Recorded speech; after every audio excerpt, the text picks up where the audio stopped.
In the heart of downtown Meridian, where the scent of grilled onions and coffee mingled with the exhaust of evening traffic, stood Murphy's Diner, a place so unremarkable that even the Alpha King could disappear within its cracked vinyl booths and fluorescent-lit anonymity. King Darius had chosen this sanctuary precisely because it demanded nothing of him.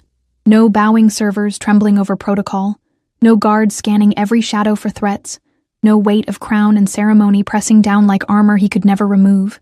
Here, among tired construction workers and late-shift nurses, he could almost remember what it felt like to be human instead of symbol, mortal instead of myth. The Omega waitress who refilled his coffee moved like smoke between the tables, her presence so soft it barely registered on the edge of consciousness.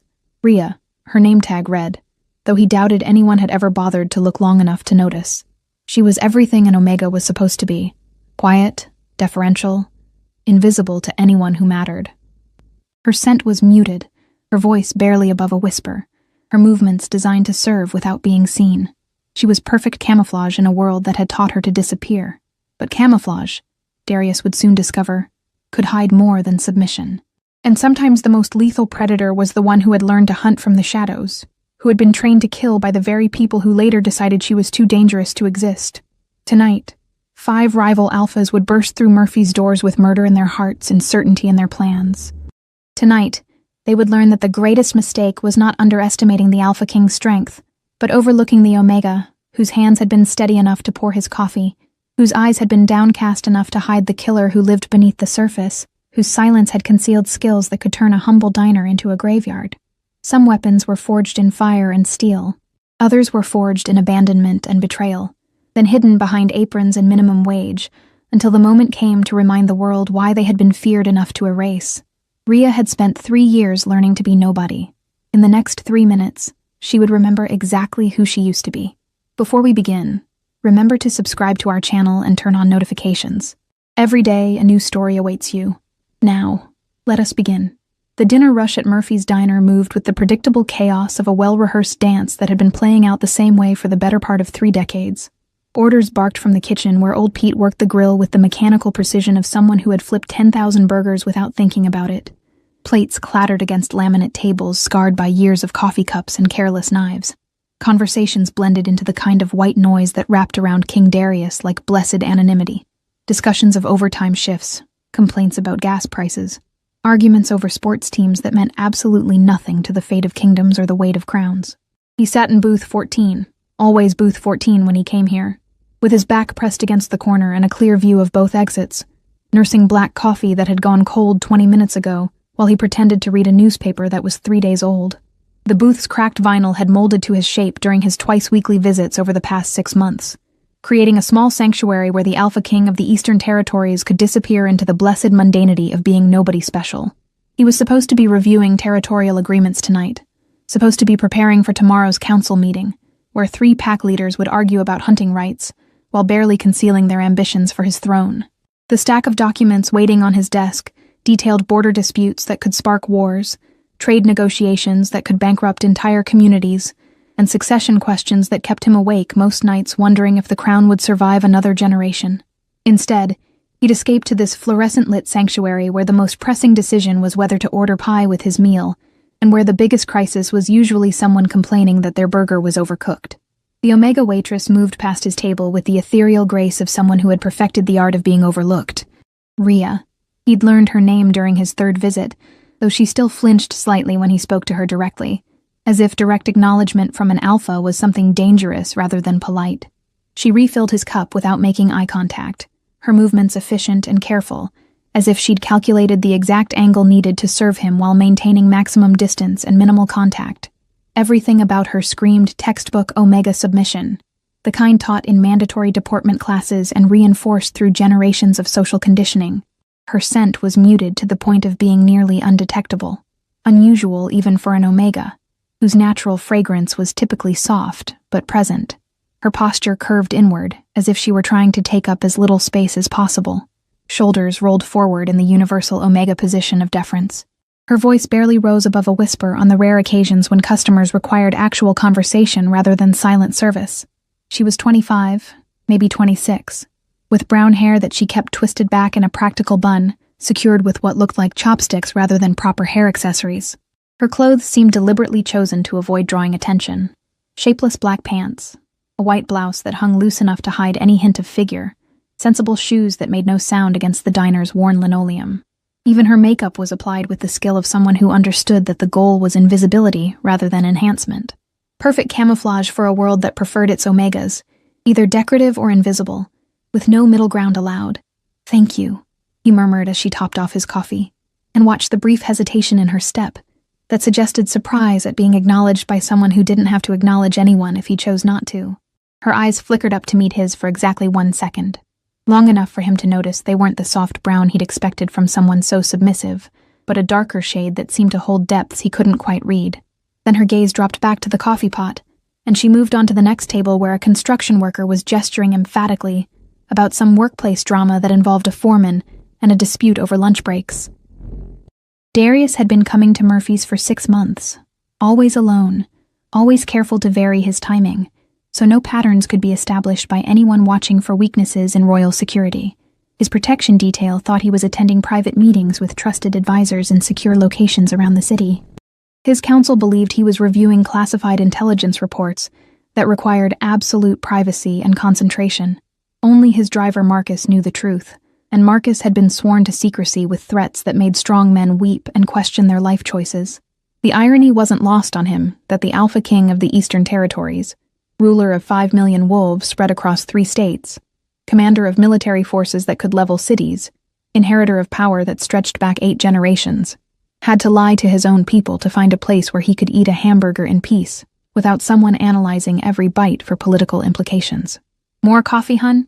The question came from Dolores, the beta waitress who handled most of the counter service and seemed to view every customer as either a potential friend or an entertaining challenge. She was everything Rhea wasn't: loud, confident, unafraid to laugh at customers' crude jokes, or argue with Pete about order modifications, or ask personal questions that would have sent most Omegas running for cover. "I'm fine, thank you," Darius replied, though he noticed how Rhea glanced up from across the dining room when Dolores approached his table. There was something in that glance, not jealousy or territorial behavior, which would have been normal Omega responses to another woman approaching a male they served regularly, but a kind of professional assessment that seemed oddly out of place for someone whose job was limited to serving coffee and clearing plates. The bell above the front door chimed with its familiar brass note, and 5 men walked in with the kind of coordinated movement that made every instinct Darius had inherited through 8 generations of warrior kings flare to immediate life. They were all alphas. He could smell the testosterone and barely controlled aggression rolling off them in waves that would have made lesser wolves bare their throats in submission. But more than that, they moved like a pack that had hunted together before, their spacing too precise to be casual, their awareness of each other's positions too acute to be coincidental. Their eyes swept the dining room with tactical precision, cataloging exits and obstacles and potential threats with the practiced efficiency of soldiers preparing for battle. And then their gazes fixed on him, with the kind of focused intensity that meant this wasn't a social visit or a case of mistaken identity. Recognition crashed over Darius like ice water as he matched faces to intelligence reports that crossed his desk weekly. Viktor Petrov from the Northern Wastes, wanted for 3 assassinations, and rumored to have personally torn apart an entire pack that had opposed his takeover bid. James Morrison from the Coastal Packs, expelled from his territory for war crimes that included using Omega civilians as human shields during territorial disputes. David Chen from the Mountain Territories, whose method of handling disagreements involved silver wire and techniques learned from military torture specialists. And 2 others whose names escaped him in the moment, but whose reputations for violence preceded them like shadows cast by funeral pyres. Every one of them had reason to want him dead, whether for territory, for revenge, or simply for the prestige that would come with claiming the kill that no assassin had managed in 8 years of attempts. The diner's normal sounds, conversation, clinking silverware, the sizzle of Pete's grill, Dolores's laughter, seemed to fade as the 5 alphas spread out with military precision that suggested months of planning and coordination. No one else in the restaurant appeared to notice anything amiss, which was exactly what Darius would have expected from civilians who had never learned to read the signs of impending violence. The elderly couple in booth 3 continued their quiet argument about television programming, their voices carrying the comfortable irritation of people who had been married for 40 years.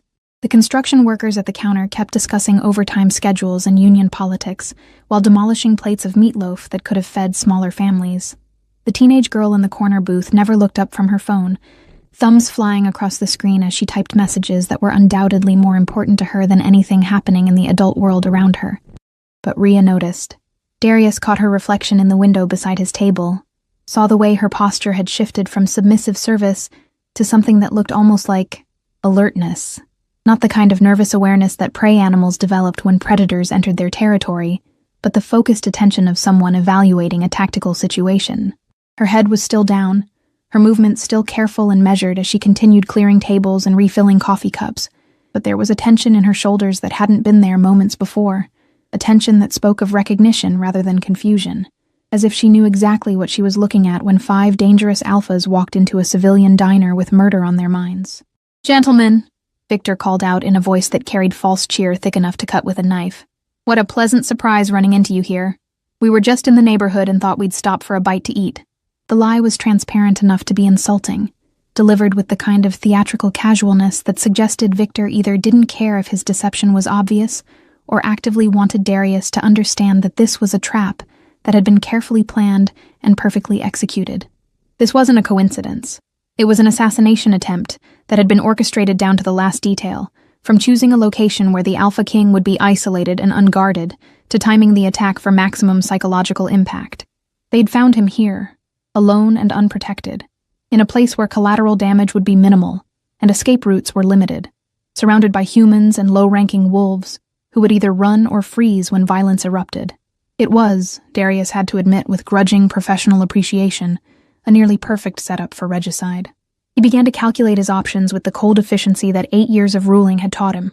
5 against 1 weren't impossible odds for an Alpha King who had survived 3 previous assassination attempts and 2 outright wars. But the confined space worked against him in ways that open terrain never would. Too many innocent people who could be hurt in the crossfire. Too many tables and chairs and architectural features that would limit his movement while providing cover for his attackers. Too many variables he couldn't control in a space he hadn't chosen for its defensive advantages. His phone was in his jacket pocket, but calling for backup would take precious minutes he didn't have. His security detail was 15 minutes away minimum, assuming Marcus could get through traffic that was notoriously unpredictable during evening hours. The local police would respond eventually, but they weren't equipped to handle alpha-level violence, and their intervention would likely result in more dead civilians than saved kings. He started to rise from his seat, his body automatically shifting toward the partial transformation that would give him claws, enhanced speed, and the kind of predatory fury that had built his family's reputation across centuries of warfare. His muscles bunched with familiar preparation for combat, adrenaline flooding his system as his wolf spirit rose to meet the challenge of mortal threats and territorial violations. But even as his physiology began adapting for battle, he knew he was too late. The attack came from 3 directions at once with the kind of coordination that suggested extensive practice and careful rehearsal. Morrison lunged from the right with silver-bladed knives that gleamed under the fluorescent lights, weapons specifically designed to cause maximum damage to shifter physiology, edges honed to slice through enhanced skin and disrupt the healing factors that made alphas so dangerous in combat.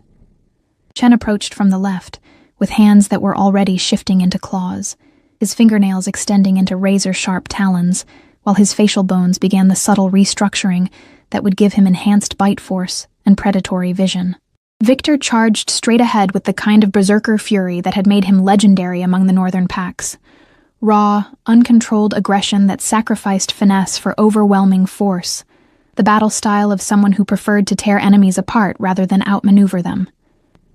Time slowed to syrup as Darius braced for impact, his mind racing through combat scenarios and damage assessments with the clinical precision of someone who had been trained from childhood to fight for his life. He might take 2 of them down if he managed his transformations correctly, maybe 3 if he was very lucky, and they made critical mistakes in their coordination. But 5 experienced alphas in a space this confined, with innocent civilians providing both obstacles and potential hostages? The math was brutal and unforgiving, painted in blood that hadn't been spilled yet, but was already inevitable. Then someone moved faster than physics should have allowed, faster than even enhanced alpha reflexes could track, with the kind of lethal precision that belonged in elite military operations rather than small-town diners. Rhea didn't scream. She didn't run toward the exits like every other patron was beginning to do, as their instincts finally caught up with the reality of predators in their midst. She didn't drop her coffee pot or fumble for her phone, or freeze with the kind of terror that would have paralyzed most Omegas when faced with violence that could tear them apart without effort. Instead, she exploded into motion with lethal grace that defied every assumption about Omega strength, training, and capability. The coffee pot, heavy glass that could shatter bones if applied correctly, became a weapon in her hands, swinging in a perfect arc that connected with Morrison's wrist with enough force to shatter the delicate bones that controlled his grip. His silver knives clattered across linoleum, spinning away from fingers that could no longer close properly around their handles. Her other hand found a pressure point on Chen's neck that dropped him like a stone before he could complete his transformation. A strike that required precise anatomical knowledge and the kind of training that took years to develop properly. Chen's partially shifted form crumpled to the floor, alive but unconscious, his claws retracting as his body reverted to fully human shape. A spinning kick that defied every textbook about Omega physical limitations sent Victor stumbling backward into a table that collapsed under his weight, with a sound like breaking bones, cheap wood splintering as nearly 300 pounds of alpha muscle crashed through furniture that had never been designed to withstand supernatural violence. The entire sequence took less than 4 seconds from start to finish, executed with the kind of fluid efficiency that spoke of muscle memory developed through countless hours of practice against opponents who wouldn't pull their punches or show mercy to someone smaller and supposedly weaker. The remaining 2 attackers, the ones whose names Darius couldn't recall but whose reputations for brutality had been detailed in intelligence briefings, stared in shocked disbelief at the Omega Waitress who had just dismantled their coordinated assault with the kind of precision that belonged in special forces operations rather than civilian service jobs. "Impossible," one of them breathed, his voice carrying the kind of stunned disbelief that came from watching fundamental assumptions about the world crumble in real time. Rhea tilted her head slightly, and for the first time since Darius had been coming to Murphy's, she looked directly at him with eyes that held no trace of the submissive deference he'd grown accustomed to seeing from Omega service workers. Her gaze wasn't soft brown as he'd somehow expected from someone so carefully self-effacing, but steel gray, sharp as winter mornings, and filled with the kind of cold calculation that belonged on battlefields, where split-second decisions meant the difference between survival and death. "Get down," she said, her voice carrying an authority that made him obey, before his conscious mind could process the command or question why he was taking orders from an Omega Waitress in the middle of what was supposed to be his own assassination. The second wave of violence erupted as the 2 remaining alphas realized they were facing something far more dangerous than an ordinary Omega service worker who happened to be in the wrong place at the wrong time. They attacked with the desperation of predators who had suddenly discovered they were prey, their movements wild and uncoordinated as panic began to override their earlier tactical discipline. Rhea met their assault with movements that were anything but wild. She flowed between their attacks like water finding gaps in stone, using their momentum against them in ways that suggested training in martial arts disciplines, that focused on redirecting force rather than meeting it head-on. Her body moved with the kind of controlled grace that came from understanding exactly how joints bent, where pressure points were located, and how to turn an opponent's strength into their greatest weakness. A salt shaker from the nearest table became a projectile that shattered someone's nose in a spray of blood that would require reconstructive surgery to repair properly. A chair leg, somehow detached from its base with a precise strike to the joint where wood met metal, became a baton that she wielded with surgical precision, each blow targeting nerve clusters that would cause maximum pain and disorientation with minimal permanent damage. The edge of a booth table became a platform for a leap that ended with her knee connecting to someone's solar plexus, with enough force to lift them off the ground and send them crashing into the wall where they left a human-shaped dent in drywall that would need professional repair. When the violence ended, and it ended as suddenly as it had begun, with the kind of abrupt finality that marked professional rather than emotional conflict, 5 of the most feared alphas in the territorial system lay unconscious on Murphy's scuffed linoleum floor. Rhea stood among them without a single hair out of place, breathing normally through her nose. Her uniform still neat except for a small coffee stain on her apron that had probably been there before the fighting started. The only sounds in the restaurant were the distant wail of sirens as someone, probably Dolores, who had the presence of mind to call for help even while diving behind the counter, had contacted emergency services, and the soft whimpering of civilians who were still processing what they had just witnessed. Darius stared at the Omega Waitress who had just saved his life with skills that should not have existed according to everything he knew about Omega biology, training opportunities, and social positioning.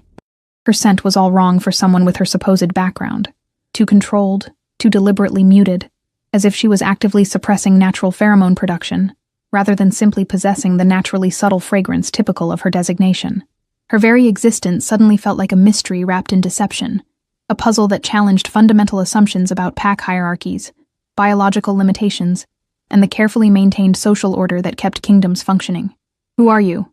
he asked, his voice rough with shock and something that might have been awe or possibly fear of the implications her abilities represented. Rhea looked at him for a long moment, and he saw the exact instant when she made a decision that would change everything between them. Her expression shifted from the carefully neutral mask of service industry professionalism to something that looked almost like regret, mixed with resignation. "Someone who was hoping you'd never have to find out," she replied quietly, her voice carrying depths that spoke of secrets accumulated over years of careful deception. And in that admission, Darius heard the echo of mysteries that ran deeper than simple Omega submission, truths that went beyond exceptional waitressing skills, and revelations that threatened to overturn everything he thought he knew about the woman who had just proved that sometimes the most dangerous protector was the one everyone had been trained to overlook. The sirens were getting closer, and soon this quiet diner would be flooded with investigators and reporters and officials who would want explanations for the impossible thing they had all just witnessed. Questions would be asked about Omega combat training, about how someone supposedly at the bottom of pack hierarchies had acquired skills that most alphas never developed. Political implications would be discussed, territorial ramifications would be analyzed, and security protocols would be completely rewritten. But first, before the outside world invaded this small sanctuary where impossible things had just become reality, Darius needed answers to questions he was only beginning to know how to ask. Starting with why an Omega waitress fought like a weapon that had been forged specifically for war, then deliberately hidden where no one would think to look for it. The aftermath of violence in a place never meant to see it carried a particular kind of silence, not the peaceful quiet of contentment, but the stunned hush that followed when reality had been torn apart and hastily stitched back together with explanations that didn't quite fit. Murphy's Diner, which had never hosted anything more dramatic than the occasional argument over football teams, now looked like a crime scene from a movie that had somehow spilled into the real world. Emergency vehicles lined the street outside with their red and blue lights, painting the windows in alternating colors that made everything feel surreal and disconnected from the mundane Tuesday evening it was supposed to be. Police officers moved through the dining room, with the careful precision of people documenting something they didn't entirely understand, photographing overturned furniture, and measuring blood spatter patterns, while trying to reconcile witness statements that consistently defied their training and experience. Darius sat in the back office that Pete normally used for inventory and payroll, watching through the partially open door as crime scene technicians processed evidence that would never make sense in any official report. 5 unconscious alphas were being loaded onto stretchers with restraints that looked more appropriate for dangerous psychiatric patients than simple assault suspects. The paramedics moved with the nervous efficiency of people who understood that their patients could wake up at any moment and resume trying to kill everyone within reach. "Your Majesty." Detective Sarah Palmer entered the office with the kind of professional composure that barely concealed her obvious discomfort with having royalty involved in what should have been a straightforward case of restaurant violence. She was a beta in her early 40s, with graying hair and the tired eyes of someone who had seen enough human cruelty to make cynicism a survival strategy. "I need to ask you some questions about tonight's incident." "Of course," Darius replied, though his attention kept drifting to the dining room where Rhea sat at a corner table, giving her statement to a young officer who looked increasingly confused with every word she spoke. Her posture had returned to perfect Omega submission, shoulders curved inward, head down, hands folded in her lap, as if the last 15 minutes of lethal precision had been a shared hallucination rather than documented reality. "Can you walk me through what happened from your perspective?" Detective Palmer asked, settling into the chair across from him with a notepad that already contained several pages of writing. "Starting with why you were here alone, without your usual security detail." It was a reasonable question that required an answer he couldn't give without creating political complications that would ripple through 5 territories and possibly destabilize alliances that had taken years to build. The truth, that the Alpha King regularly escaped his responsibilities to eat hamburgers in anonymous diners, would be seen as either endearing eccentricity or dangerous negligence, depending on who was doing the interpretation. "I occasionally conduct informal meetings in neutral locations," he said carefully. "Tonight I was early for an appointment that was subsequently canceled." Detective Palmer's expression suggested she recognized a diplomatic non-answer when she heard one, but she made notes without pressing for details that weren't technically relevant to the assault investigation. And you recognize the attackers? 3 of them, yes. Victor Petrov, James Morrison, and David Chen. All wanted for various territorial violations and violent crimes. Darius watched as she wrote down names that would trigger alerts in law enforcement databases across the country. The other 2 I couldn't identify immediately, but I'm sure intelligence services will have records. Right. More notes, accompanied by the kind of facial expression that suggested Detective Palmer was already dreading the paperwork this case would generate once federal agencies became involved. And the attack itself. 5 alphas. Coordinated assault. Weapons involved. Pretty sophisticated for a random restaurant violence. It wasn't random, Darius said quietly. This was an assassination attempt that had been planned carefully.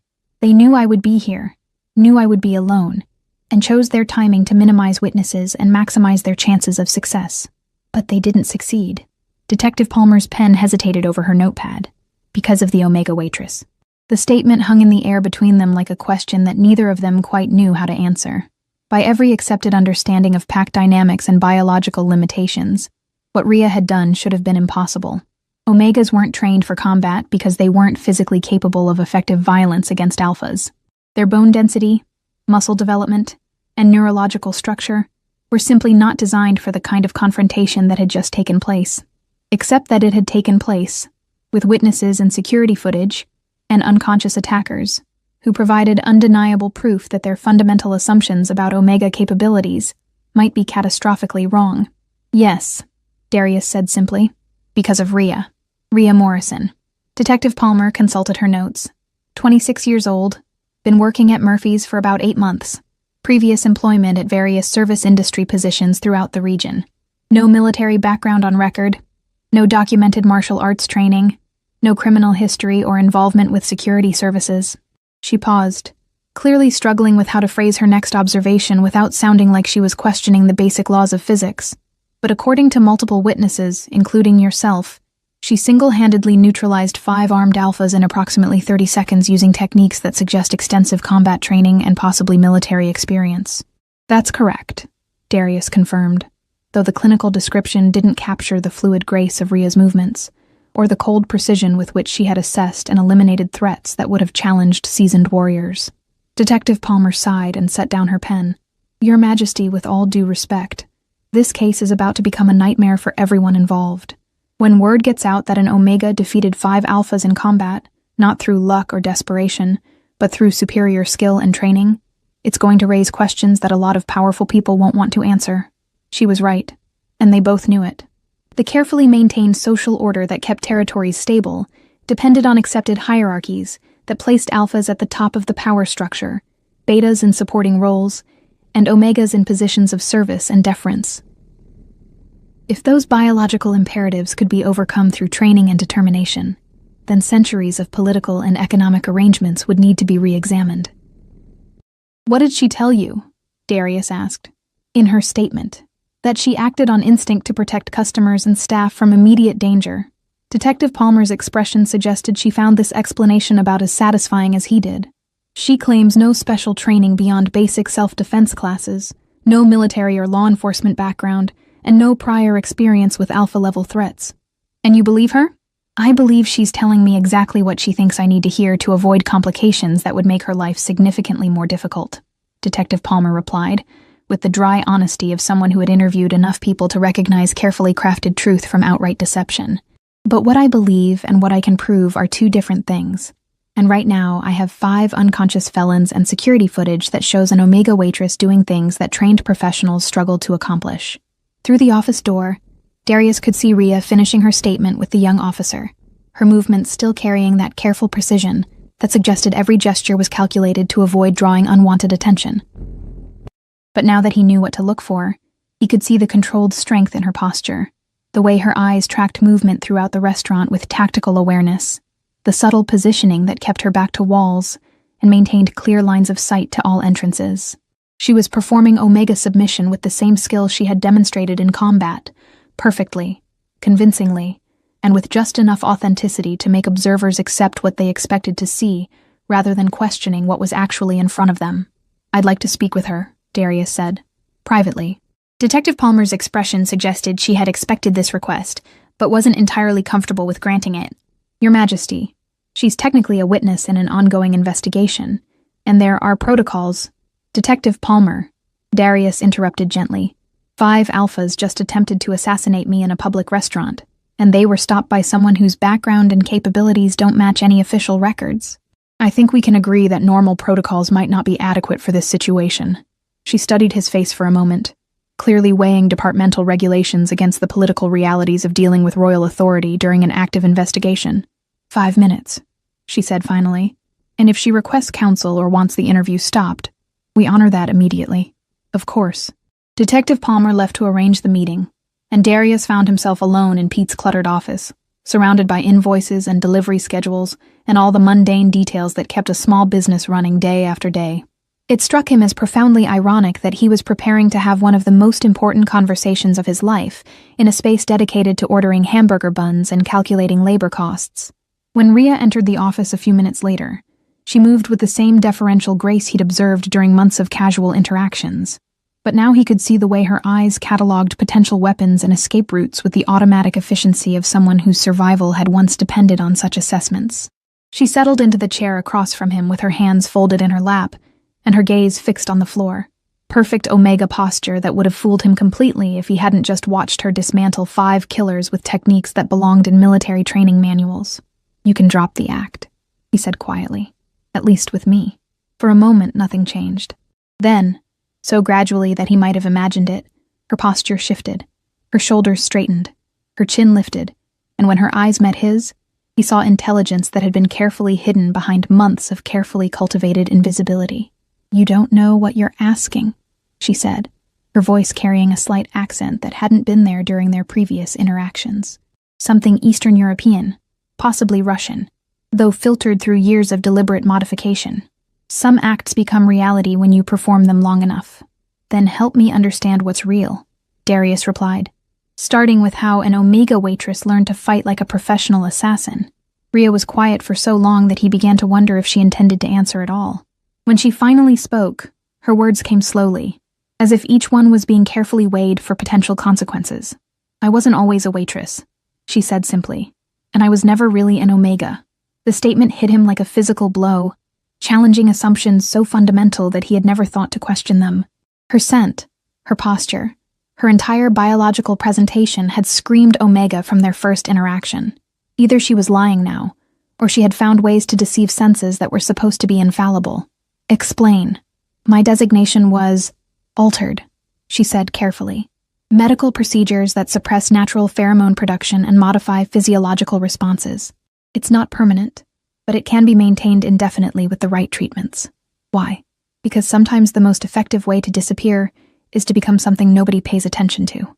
Her smile held no warmth, only the bitter amusement of someone who had learned to find humor in her own erasure. Omega service workers are invisible to most people, especially alphas. We exist to serve and be forgotten, which makes us perfect for operations that require deep cover and long-term positioning. Operations. The word carried implications that made Darius's chest tighten with possibilities he didn't want to consider. What kind of operations? The kind that officially never happened, conducted by agencies that don't appear on any government organizational charts. Rhea's fingers drummed against her thigh, a nervous gesture that seemed at odds with her controlled composure. Protection details, intelligence gathering, elimination of threats to national security, the sort of work that requires people who can blend into any environment and remain unnoticed until the moment comes to act. You're a government agent. I was, she corrected. Past tense. My employment was terminated 3 years ago when my unit was disbanded, and all records of our activities were classified so deeply that they might as well have been burned. The casual way she described being erased from official existence sent chills through Darius's understanding of how his own government operated. He had always assumed that royal security was handled through official channels with proper oversight and documented procedures. The possibility that shadow organizations might be conducting operations in his name without his knowledge was both terrifying and infuriating. What was your unit's designation? We didn't have one. Officially, we never existed. Rhea's expression grew distant, as if she were looking at memories that brought no comfort. Informally, we called ourselves the Forgotten, 23 agents who had been recruited from military special forces, law enforcement, and private security contractors. All of us volunteers. all of us willing to give up our identities permanently, in service to operations that could never be acknowledged. And now I serve coffee, and try not to remember what it felt like to be someone who mattered. The bitterness in her voice was sharp enough to draw blood.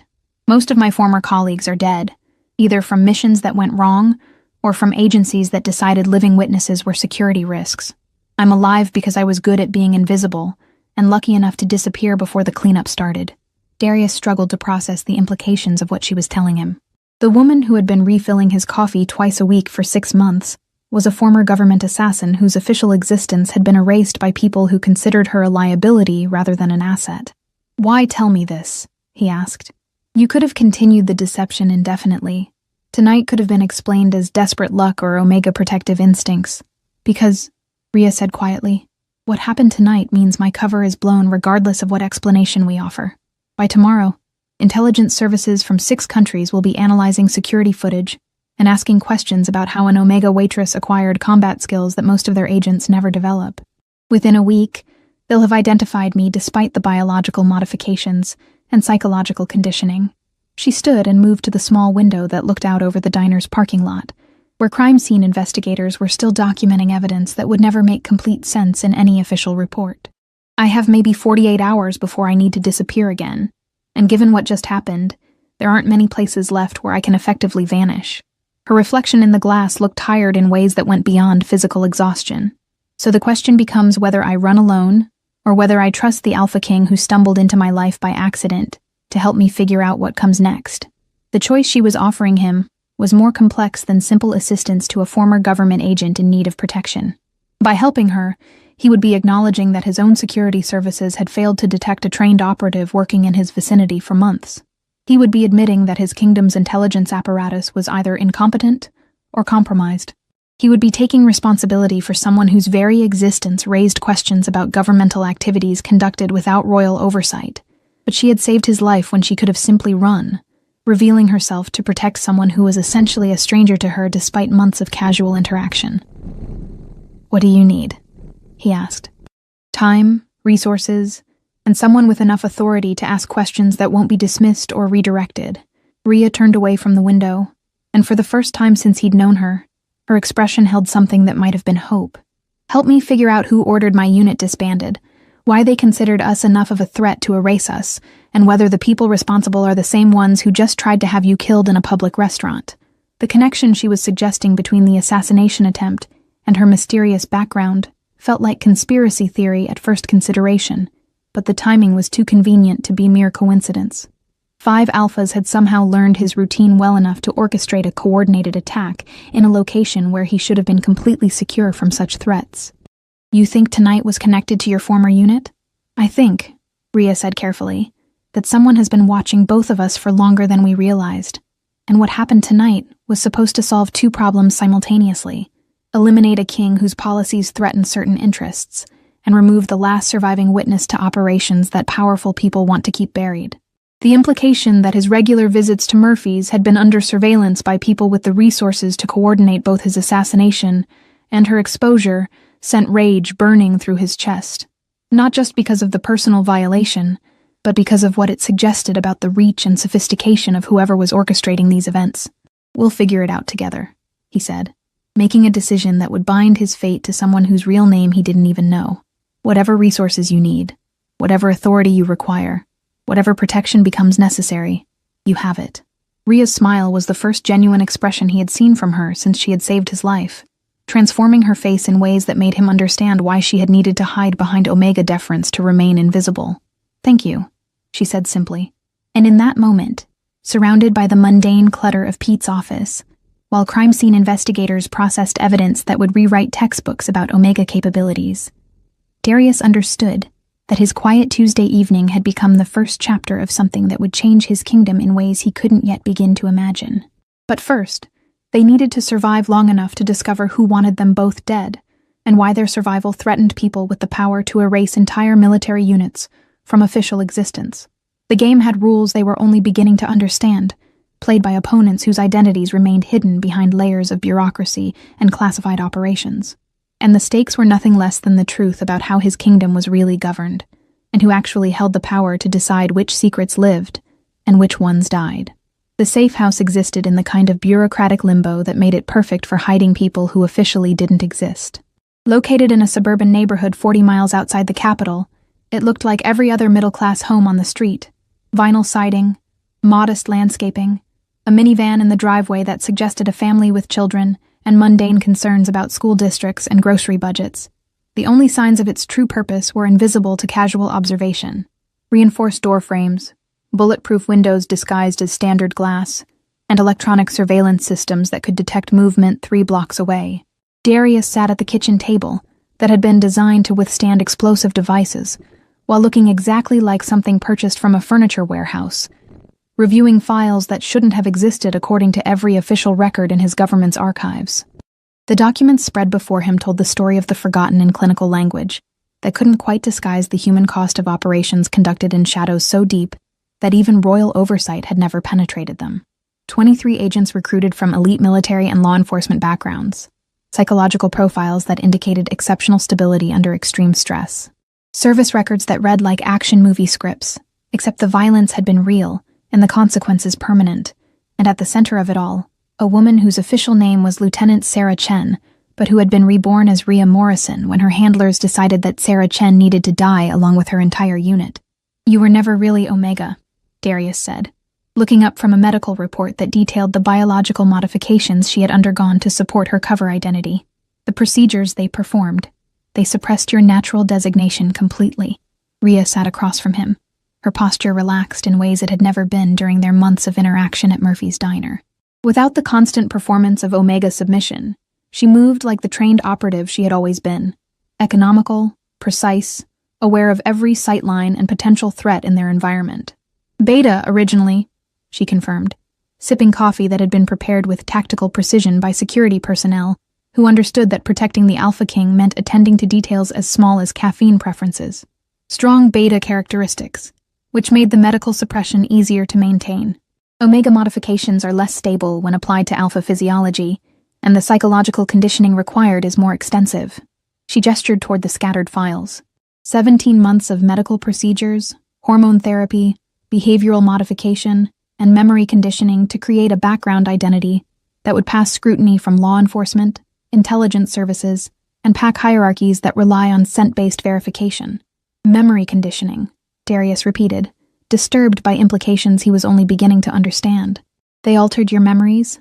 "Selectively edited them," Rhea corrected, though her expression suggested the distinction was more clinical than meaningful. Core personality and skill sets remained intact, but personal history, emotional attachments, and identity markers were modified or suppressed. "I remember my training, my capabilities, and my operational objectives. I have limited recall of childhood, family connections, or relationships that might compromise mission focus." The casual way she described having her fundamental identity surgically altered sent rage burning through Darius's chest, not just because of the violation involved, but because of what it suggested about government agencies that considered human consciousness to be raw material for intelligence operations. How many others underwent similar procedures? "All of us." Rhea's voice carried the flat affect that people developed when discussing trauma, too overwhelming for emotional processing. "Complete identity erasure was a requirement for forgotten status. We became weapons designed for specific purposes, with backgrounds crafted to provide operational access while maintaining psychological stability." She pulled a photograph from one of the files, a group shot taken in what appeared to be a military training facility. 23 individuals in identical uniforms, their faces showing the kind of controlled intensity that marked elite operators. None of them looked like the people they would become after months of medical and psychological modification. David Park became a janitor at a defense contractor's headquarters in Virginia. Maria Santos was rebuilt as a nurse practitioner in a clinic that served high-ranking government officials. Thomas Wright was transformed into a bartender at a private club where cabinet members conducted informal meetings. Her finger traced across faces that might have belonged to strangers, if not for her clinical narration. Each of us placed in positions where we could gather intelligence, provide protection, or eliminate threats while remaining completely invisible to the people we were monitoring. For how long? Mission parameters called for indefinite deployment, with operational reviews every 18 months to assess effectiveness and adjust cover identities as needed. Rhea's smile held no warmth. We were designed to be permanent assets, living weapons that could be activated when conventional approaches were insufficient. Darius studied the faces in the photograph, trying to reconcile the military precision of elite operators with the civilian identities they had been forced to adopt. What changed? Why were you disbanded? Someone decided we knew too much about operations that were supposed to remain classified permanently. Rhea set the photograph aside with the careful precision of someone handling evidence that could get people killed. 3 years ago, we started receiving termination orders that were supposed to look like accidents or natural causes. Heart attacks, car crashes, home invasions that went wrong, sudden medical emergencies that couldn't be explained or treated. She gestured toward the files that contained death certificates and incident reports that wouldn't have raised suspicions individually, but formed a disturbing pattern when viewed collectively. 16 of my colleagues died within 6 months. Professional executioners trained to eliminate people who had been trained not to be eliminated. It was efficient, thorough, and completely deniable. But you survived. I survived because Sarah Chen was already dead by the time the cleanup started. Rhea's expression grew distant, as if she were looking at memories that brought no comfort. My cover identity was so complete, my biological modifications so thorough, that even my former handlers couldn't locate me easily. Rhea Morrison existed in databases and employment records and social security systems. Sarah Chen was just another casualty of a training accident that had been classified beyond public access. The implications of her survival hit Darius like a physical blow. You're the only living witness to whatever operations your unit conducted, which makes me either an invaluable intelligence asset or an unacceptable security risk, depending on who's making the evaluation. Rhea's fingers drummed against the table, a nervous gesture that seemed at odds with her controlled composure. Last night's assassination attempt suggests that someone has finally located me and decided that the risk outweighs any potential value. Darius felt pieces of a conspiracy clicking into place with sickening clarity. The attack wasn't really about killing me, it was about exposing you. I think the plan was to accomplish both objectives simultaneously, Rhea corrected. Eliminate a king whose policies might interfere with ongoing operations, and force the last surviving forgotten agent into the open where she could be identified and eliminated. Viktor Petrov and his associates were probably hired without being told the real purpose of their mission. The coffee in Darius's cup had gone cold while they talked, but he barely noticed as his understanding of the previous night's events underwent complete revision. What he had interpreted as a straightforward assassination attempt had actually been a carefully orchestrated operation, designed to solve multiple problems with a single coordinated strike. Except they underestimated your capabilities. They underestimated how much I've remembered since leaving government service. Rhea's smile carried the kind of predatory satisfaction that belonged on battlefields, rather than suburban safe houses. Memory conditioning is designed to be reversible, but the reversal process requires pharmaceutical compounds and psychological techniques that aren't available to civilian populations. When I became Rhea Morrison, I was supposed to remain Rhea Morrison permanently. She stood and moved to the window that overlooked a street where children rode bicycles and neighbors discussed property values, and life proceeded according to the comfortable rhythms of middle-class normalcy. But Darius could see the way her eyes tracked movement, cataloged potential threats, and assessed escape routes with the automatic efficiency of someone whose survival had once depended on such vigilance. But 3 years of civilian life gave me time to research pharmaceutical alternatives and develop techniques for accessing suppressed memories without official support. Her reflection in the glass looked tired, in ways that went beyond physical exhaustion. It took 18 months, but I eventually recovered enough operational knowledge to understand what my unit had really been doing and why someone considered us dangerous enough to eliminate. What did you discover? Rhea returned to the table and pulled out a thick folder that had been marked with classification stamps from agencies Darius didn't recognize. Inside were photographs, financial records, communication intercepts, and surveillance reports that painted a picture of governmental corruption so extensive that it challenged his fundamental understanding of how his kingdom functioned. The Forgotten weren't just intelligence assets, she said, spreading documents across the table with systematic precision. We were the enforcement arm of a shadow network that has been manipulating territorial politics for at least 20 years. Military contractors, defense industry executives, intelligence officials, and high-ranking government ministers working together to destabilize alliances, provoke conflicts, and profit from the resulting chaos.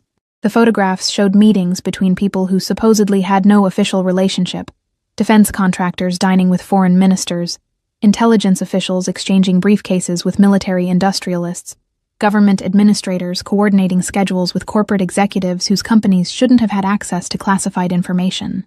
They've been engineering territorial disputes to justify increased defense spending, arranging assassination attempts to eliminate leaders who threatened their interests, and using intelligence services to protect their operations from oversight or investigation. Ria's voice carried the controlled fury of someone who had been used as a weapon for causes she had never been allowed to understand. My unit provided the operational capability for missions that couldn't be traced to official agencies or documented in government records. Darius studied financial records that showed millions of dollars flowing between accounts that connected defense contractors to shell companies to foreign intelligence services. The paper trail was complex enough to defeat casual investigation, but clear enough to demonstrate systematic coordination between entities that were supposed to be operating independently. How long has this been going on?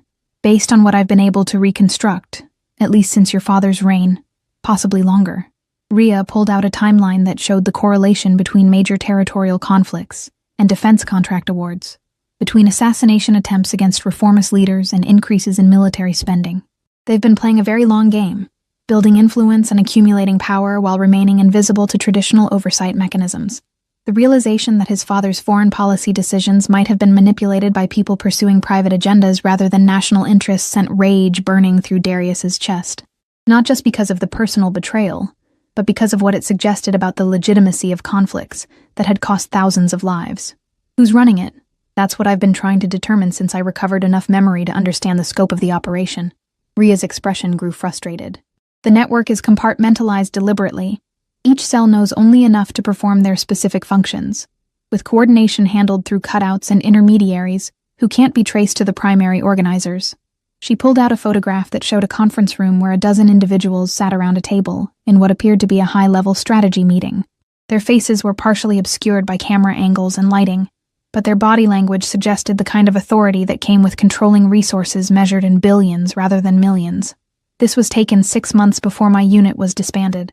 Our intelligence suggested that major policy changes were being planned, possibly including the elimination of territorial leaders who couldn't be controlled through conventional means.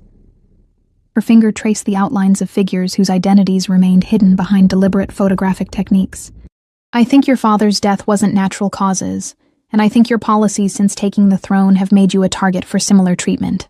The suggestion that his father had been murdered by people who were supposed to be serving the crown sent shock through Darius's system so profound that he couldn't initially process it as anything more than noise. His father's heart attack had been sudden but not unprecedented.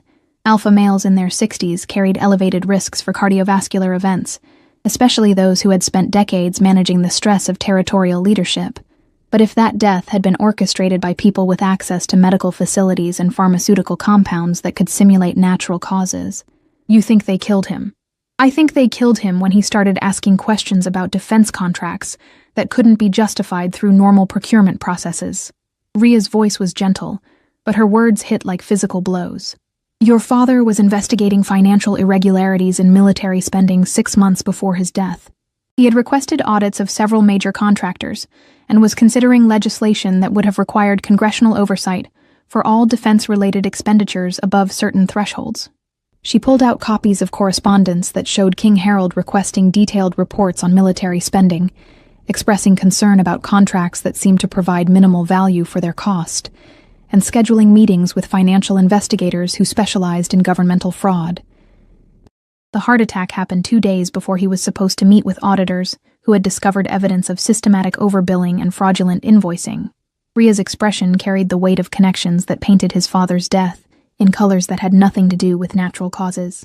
Convenient timing for people who needed to prevent investigations that could have exposed decades of coordinated theft and manipulation.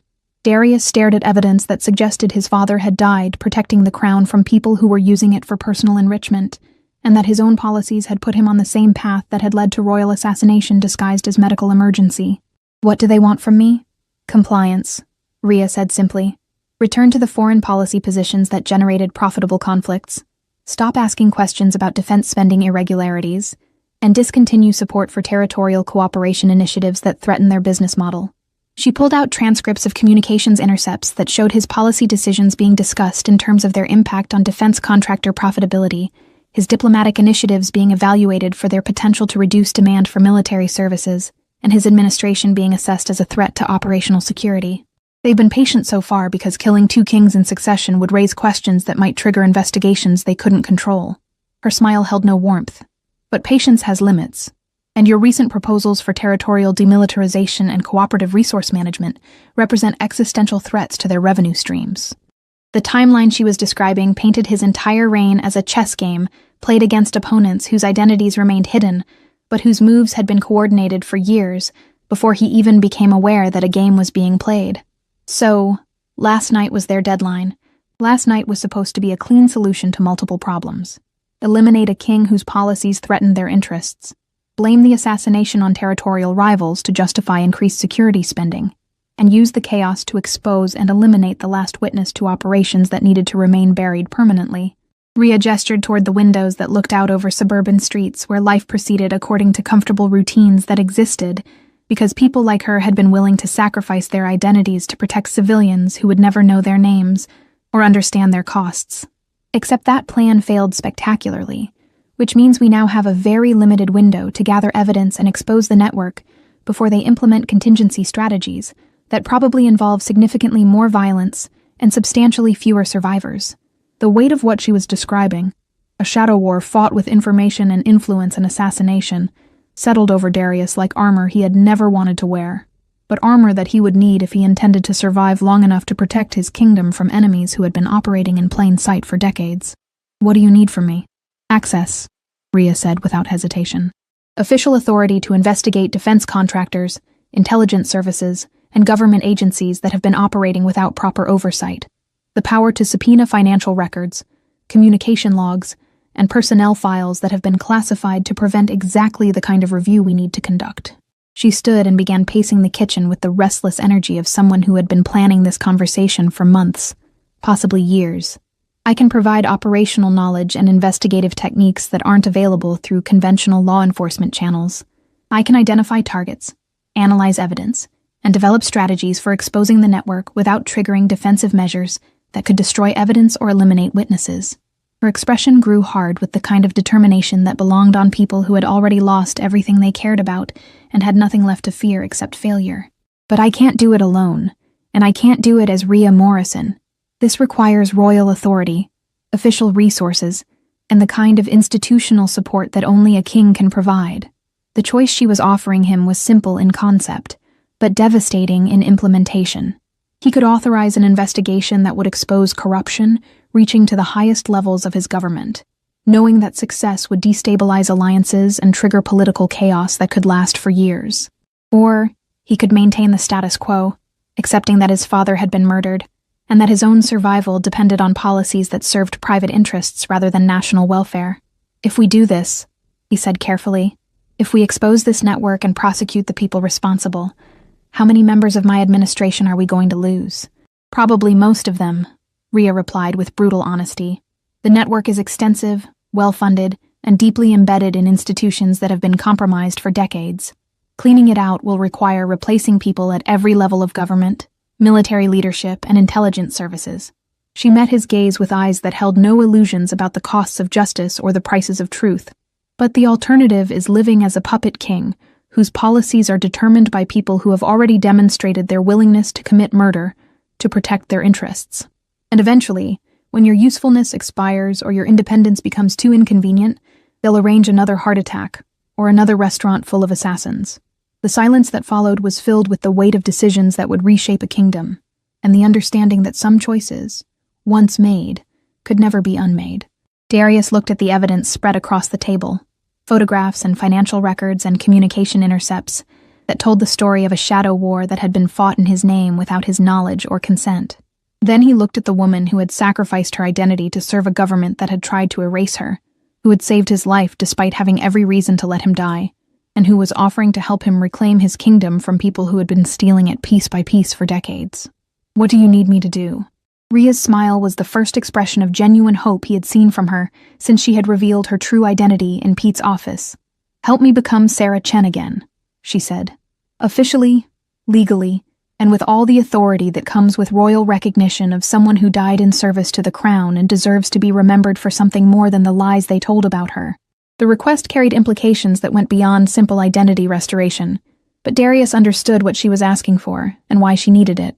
"Done," he said. "Sarah Chen will be restored to full legal status as of today, with commendations for service above and beyond normal duty requirements. "Thank you," Sarah replied, and for the first time in 3 years, she used the name that had belonged to her before intelligence services decided that Sarah Chen needed to die to keep their secrets safe. Now it was time to discover whether those secrets could survive the kind of investigation that kings could authorize and former forgotten agents could conduct when they worked together rather than in shadows. The war for his kingdom's soul was about to begin in earnest. And this time, he intended to know exactly who he was fighting and why they thought they had the right to determine how kings lived and died. 2 years later, the trials that followed the investigation into the Shadow Network, as the media had dubbed it, lasted 18 months and resulted in convictions for conspiracy, treason, and murder that reached from corporate boardrooms to the highest levels of governmental service. Defense contractors saw their executives sentenced to terms that would keep them imprisoned for the rest of their natural lives. Intelligence officials found their operations dismantled and their careers ended in disgrace.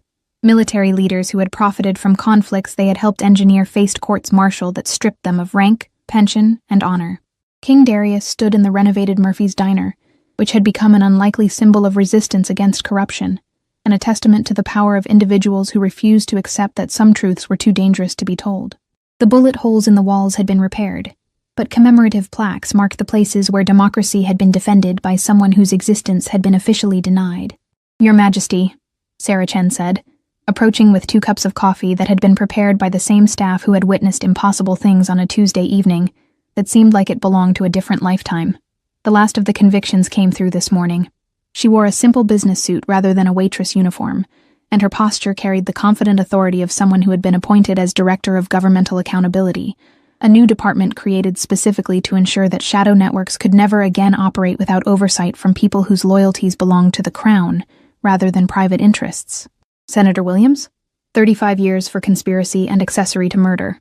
Sarah's satisfaction was evident but controlled, the reaction of someone who had learned that justice was more complex than simple revenge. His financial connections to the network were too extensive to deny, and his communications with contractors implicated him in your father's death. The confirmation that his father had been murdered by people who were supposed to be serving the crown still carried the power to make Darius's chest tighten with rage that burned too hot for simple anger. But the rage was tempered now by the knowledge that Harold's death had not been in vain, that his questions about defense contracts had ultimately led to the exposure of corruption that might otherwise have continued for decades. Any indication of remaining network operations? Intelligence suggests that we eliminated the primary coordination structure, but individual cells may still be operating in territories beyond our immediate jurisdiction. Sarah's expression grew thoughtful as she consulted notes that contained information too sensitive for electronic storage. "We've shared evidence with allied kingdoms, but prosecution will depend on their political willingness to investigate institutions that may be similarly compromised." It was an ongoing challenge that would require years of careful diplomacy and international cooperation, but progress was being made toward accountability that transcended territorial boundaries. The network had been too extensive to be eliminated entirely through arrests in a single kingdom, but its ability to coordinate large-scale operations had been crippled by the exposure of key personnel and financial mechanisms. "And personal matters?" Darius asked, settling into the booth that had become their regular meeting place for discussions that required absolute privacy. "How are you adjusting to being yourself again?" Sarah's smile carried warmth that had been impossible when she was performing Omega submission for audiences who expected invisibility rather than competence. The medical procedures that had suppressed her natural beta characteristics had been reversed gradually over the past year, allowing her to reclaim biological identity along with legal recognition. The process had been complex and occasionally painful, but the woman who emerged bore little resemblance to the waitress who had once moved through the diner like smoke. "It's strange," she admitted, settling across from him with the easy confidence of someone who no longer needed to calculate every movement for its potential to attract unwanted attention. "I spent so long being Rhea Morrison that I sometimes forget how to be Sarah Chen. The memories are there, but they feel like they belong to someone else, someone I used to know rather than someone I actually was. Do you regret it? The decision to come forward? To sacrifice your cover for the investigation?" "No." Her answer came without hesitation, carrying the certainty of someone who had found meaning in choices that had cost her everything she thought she wanted. Rhea Morrison was built to be invisible, forgettable, disposable. Sarah Chen has the opportunity to matter, to build something lasting instead of just surviving from one day to the next. Through the diner's windows, They could see protesters gathering for a demonstration in support of governmental transparency legislation that was working its way through the Territorial Congress. The legislation faced opposition from entrenched interests, but public support had grown strong enough to make passage likely, despite predictable resistance from people who preferred accountability to remain voluntary rather than mandatory. "The memorial service for your former colleagues is next month," Darius observed. "Are you prepared for that?" Sarah's expression grew solemn as she considered the upcoming ceremony that would finally acknowledge the 16 forgotten agents who had died protecting operations they had never been allowed to understand. Their names would be carved into a memorial wall that honored service members who had sacrificed their lives for causes that remained classified. Their families would receive benefits that had been denied during the years of official non-existence. "It will be difficult," she acknowledged, "but they deserve recognition for what they accomplished, even if the full details of their service must remain classified to protect ongoing operations." She pulled out a photograph that showed 23 individuals in military uniforms, their faces young and confident in ways that spoke of lives still ahead of them, rather than sacrifices already made. Most of those faces belonged to people who would never see middle age, whose deaths had been arranged by the same people who had recruited them for service that demanded anonymity, even in death. David Park's sister will be there, Maria Santos's parents, Thomas Wright's children, who are old enough now to understand that their father didn't die in a training accident. Her voice carried the weight of connections that had been severed by people who considered human relationships to be security vulnerabilities. They'll finally know that their family members died as heroes, rather than casualties of bureaucratic incompetence. It was small compensation for years of unanswered questions and grief that had been compounded by official silence, but recognition that acknowledged sacrifice could provide closure that might allow healing to begin. "What's next for you?" Darius asked, though he suspected he already knew the answer. "There are other networks, other operations that require investigation and exposure." Sarah's eyes held the determined fire of someone who had found a cause worth dedicating her life to pursuing. Defense contractors in the Western Territories have financial connections that suggest coordination with entities we dismantled here. Intelligence services in allied kingdoms have personnel overlaps that indicate shared operational objectives. She gestured toward files that contained preliminary evidence of corruption that extended far beyond the borders of Darius's kingdom, connections that suggested the Shadow Network had been part of something larger and more sophisticated than anyone had initially understood. "The work we've done here is just the beginning. There are people in positions of authority throughout the territorial system who've been serving private interest rather than public welfare, and they need to be identified and held accountable before they can arrange more assassinations or engineer more profitable conflicts."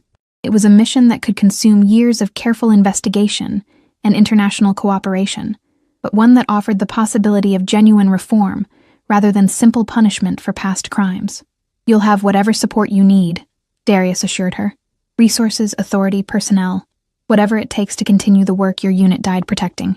"Thank you," Sarah replied, and in her voice he heard the satisfaction of someone who had found purpose in transforming personal loss into public service. As they sat in the diner where impossible things had become reality through violence that revealed truths too dangerous to remain hidden, Darius reflected on how completely his understanding of leadership had been transformed by learning that sometimes the most important decisions were made, not in throne rooms or council chambers, but in ordinary places where ordinary people did extraordinary NGS because someone needed to stand between innocence and those who would destroy it for profit. The waitress who had saved his life had given him far more than physical survival.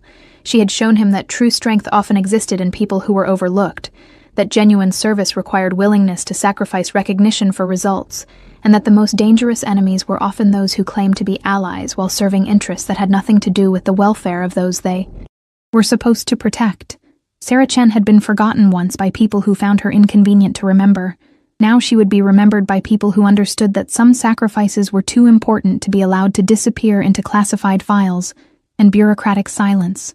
And in Murphy's diner, where impossible had become inevitable through courage that refused to be invisible when visibility meant survival, the work of reclaiming a kingdom from shadows would continue one case at a time, one truth at a time, one revelation at a time, until the only secrets that remained were the ones that served the people, rather than those who sought to rule them from positions they had never been elected to hold.